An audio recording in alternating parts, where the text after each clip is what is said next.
लेके जरूर आए और जेब से कुछ न कुछ वहां खर्च करके आए, क्योंकि तीर्थों में आप खर्च करेंगे तो उसकी उन्नति नाश होगा। तो इस तरह से कभी भी आप मौज मस्ती के लिए पिकनिक मनाने वृंदावन घूमे आए, चलो काशी घूमे आए, चलो अयोध्या घूमे आए नहीं, घूमने जाओगे तो तुमको भी फिर घुमा दिया जाएगा। तो वहां जाकर के इसलिए जाया जाता था कि घर में हमसे धर्म कार्य नहीं हो पाते हैं, तो तीर्थों में जाकर के मन शांत होता है, वहाँ थोड़ी देर जप करेंगे, परिश्रम करेंगे, सेवा करेंगे, तो दृष्ट में जो हमसे पाप हो गए वो वहाँ जाकर के प्रायश्चित हो जाता है, क्षमा हो जाती है, मुक्ति मिल जाती है। और जो तीर्थों में जाकर के पाप करते हैं उसका प्रायश्चित कहीं भी नहीं है, उसका 100 गुना दंड आपको मिलेगा, ध्यान रखना। बहुत से तीर्थों में जाकर के पाप करते हैं तो उनको उसका दंड 100 गुना भोगना पड़ेगा। तो इस तरह से तीर्थों में जाकर के शांति मिलती है और अपने इष्ट की सिद्धि मिलती है और अपने पापों से मुक्ति मिलती है। 3 प्रकार के और सिद्धियां आपको मिल जाती है। तो मन वचन शरीर और कर्म से शुद्ध होकर के त्याग श्रद्धा लेकर के जब दान और सेवा जा करके करें तब तीर्थों का आपको लाभ मिलेगा। यूट्यूब पे डाल दूंगा, यूट्यूब पे बहुत बातें बताई हैं। धर्म धारणा विधि धर्म कितने प्रकार के होते हैं। एक लोक धर्म होता है, बहुत से कहते महाराज मैंने बिटिया की शादी करी, 10 लाख रुपया खर्च करे, बहुत बड़ा धर्म कर लो। फर्ज अदा किया है, धर्म नहीं किया। लोक धर्म आपने लोक धर्म निभा दिया है, आपने फर्ज अदा किया है। आपने बहुत बड़ी दावत कर दी, बहुत लोग खिला दिया, आपने व्यवहार किया है, आपने फर्ज अदा किया है। आपने बेटे के धन खर्च कर दिया, आपने धर्म नहीं किया, आपने फर्ज अदा किया है, धर्म नहीं। धर्म वो है जिसमें करने के बाद वापसी का कोई भी भरोसा न हो, वो धर्म कहलाता है। जो लोक हित में हो, जो परलोक में हो, जो सनातन धर्म की रक्षा में हो या फिर प्राणियों के कल्याण के लिए धर्म हो, तो वो धर्म कहलाता है। तो ये परलोक धर्म और एक लोक धर्म होता है। दीक्षा विधान भी है, बता रहे हैं, दान दक्षिणा और दीक्षा।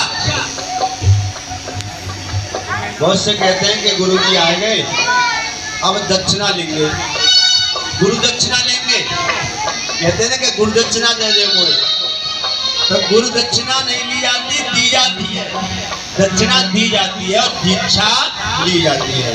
गुरु से मंत्र जो लेते हैं वो दीक्षा बोलते हैं, दक्षिणा नहीं बोलते, उसे गुरु दक्षिणा बोलते हैं। दीक्षा क्या है? दी माने देना, देवी, और इच्छा माने अपनी पसंद, अपनी इच्छा। दैवीय प्लस इच्छा हो गई दीक्षा। दीक्षा कोई मंत्र देना नहीं होता, मंत्र तो एक साधना का साधन है, अच्छी बात है, लेकिन इच्छा मैंने आप मुझसे जुड़े तो जैसा मेरा स्वभाव है, जैसा मेरा गुण है, जैसा मेरा तप है, जैसी मेरी क्रिया है, जैसी मेरी सोच है, जैसी मेरे विचार की इच्छा है, वो मैंने आपको अपने माध्यम से प्रदान किए हैं। अब बात तुम संभालो तो तुम, न संभालो तो तुम जानो। तो गुरु अपनी इच्छा अपनी स्वेच्छा को देता है कि जैसा मैं हूँ वैसा बनने का प्रयास करियो, दीक्षा।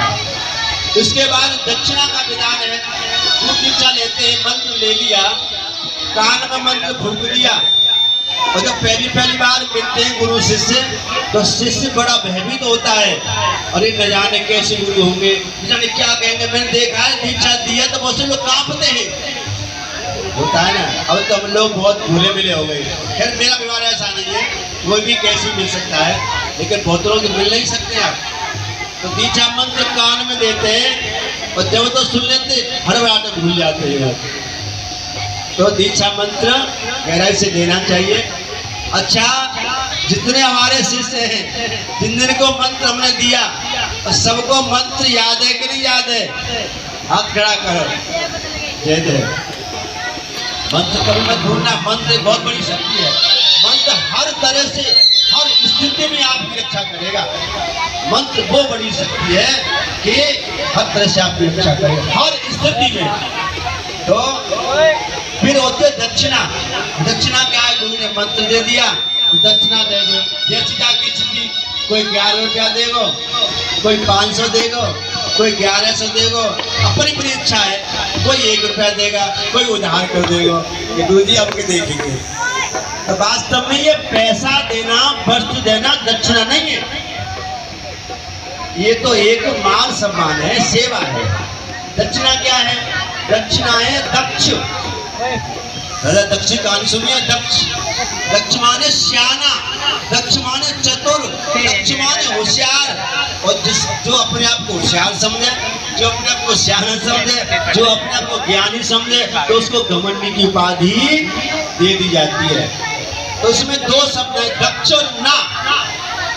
गुरु ने आपको अपने से जोड़ लिया, तो हाथ जोड़ के कहेंगे गुरु जी आज के बाद मैं दक्षिणा, चाहे मैं कितना बड़ा ज्ञानी हूँ, कितना वैभवशाली हूँ, कितना भी योग्य हूँ, लेकिन मैं आपके सामने दक्षिणा, मैं आपके सामने ज्ञानी नहीं हूँ, आपके सामने विद्वान नहीं हूँ, आपके सामने वैभवशाली नहीं हूँ।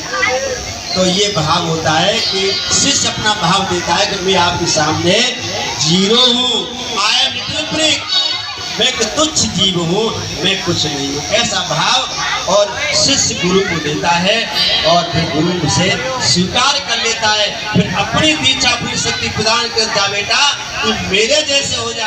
और हम जैसा पागल गुरु तो यह आशीर्वाद देता है तू मुझसे भी बड़ा हो जा। मैंने कभी भी शिष्य का अनिष्ट नहीं कहा, यही प्रार्थना करता हूँ ठाकुर जी, वो चाहे कोई भूल को रख लियो, लेकिन मेरे शिष्य को चकाचक कर दियो। ऐसा शिष्य मेहरबान और गुरु पहलवान। तो इस तरह से तो ये अभी थोड़ा तो इस तरह से दीक्षा दीक्षिणा का ये विधान होता है। तो बहुत सारी बातें राजा प्रियव्रत ने अपने राज्य में ये स्थापित की। धर्म का राज चलता है राजा प्रियव्रत का। एक दिन राजा जंगल में घूमने के लिए चले हैं, तो सामने से एक शेर जा रहा था। राजाओं का शौक होता है, पहले लोग कहते हैं कि शेर की शिकार करते, हिरण की शिकार करते, क्या ये मांस भक्षण करते? ऐसा नहीं। क्षत्रिय लोग, वीर लोग, राजपूत लोग पहले जंगलों में जाते थे, जो हिंसक जीव होते थे उनसे और बाण की शक्ति उनसे लड़ते थे, अपनी शक्ति देखते थे हमें कितनी शक्ति है, तब उनको संहार करके और शक्ति के रूप में उनको लाते थे। तो राजा प्रियव्रत जी जंगल में चले गए, हाथ में धनुष बाण ले लिया है, घोड़े पे सवार है। जैसे शेर आया, शेर पे बाण ताना, बाण छोड़ा, तब तक शेर भाग गया। तब तक क्या देखा कि हिरन हिरनी दोनों आपस में मिल रहे थे, बाण छूट करके दोनों के शरीर को बेहता हुआ निकल गया।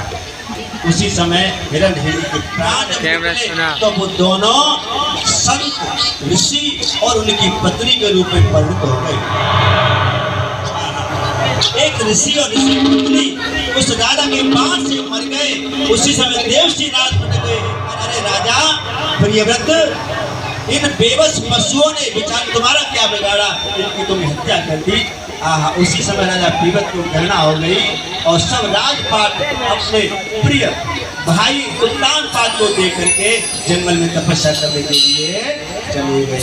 ऐसे राजा प्रियव्रत एक भजन सुन लीजिए। उसके बाद राजा